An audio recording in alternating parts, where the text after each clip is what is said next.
Sudah melakukan langkah-langkah memeriksa dan menangkap 10 orang saksi. Nanti ada Syederalun aparat kepolisian berhasil menangkap pelaku pembunuhan brutal yang menewaskan 5 orang di Desa Uningsi Gurgur, Aceh Tenggara pada Senin 23 Juni 2025. Pelaku bernama Ardi Syahputra ternyata telah menjadi buronan selama 8 hari. Ia melarikan diri ke dalam hutan kawasan ekosistem Gunung Leuser.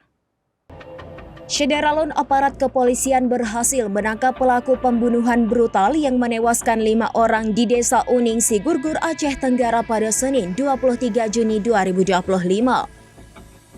Pelaku bernama Ardi Syahputra ternyata telah menjadi buronan selama 8 hari.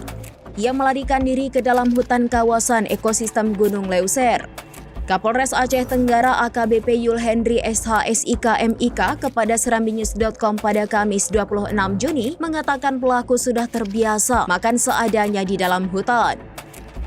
Tersangka juga membawa sejumlah perlengkapan seperti lampu teplok, pisau kater, kecapean, korek api, panci, botol berisi minyak tanah, jerigen berisi air putih. Pelaku juga membawa 2 bungkus garam berukuran kecil. Diduga garam ini selain untuk keperluan makan, juga untuk mengusir ular dari lokasi ia tidur.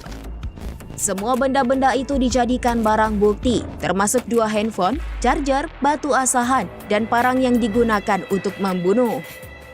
Kapolres Aceh Tenggara menyatakan saat ini pelaku belum bisa menjawab semua pernyataan penyidik dan sangat sulit untuk diajak berkomunikasi.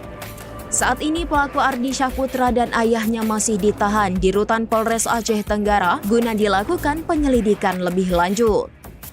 Dari Aceh Tenggara, Romadani, serambinews.com. Demikian informasi terkini Syederalun, saksikan terus informasi lainnya. Jangan lupa like dan share seluruh akun serambinews.com.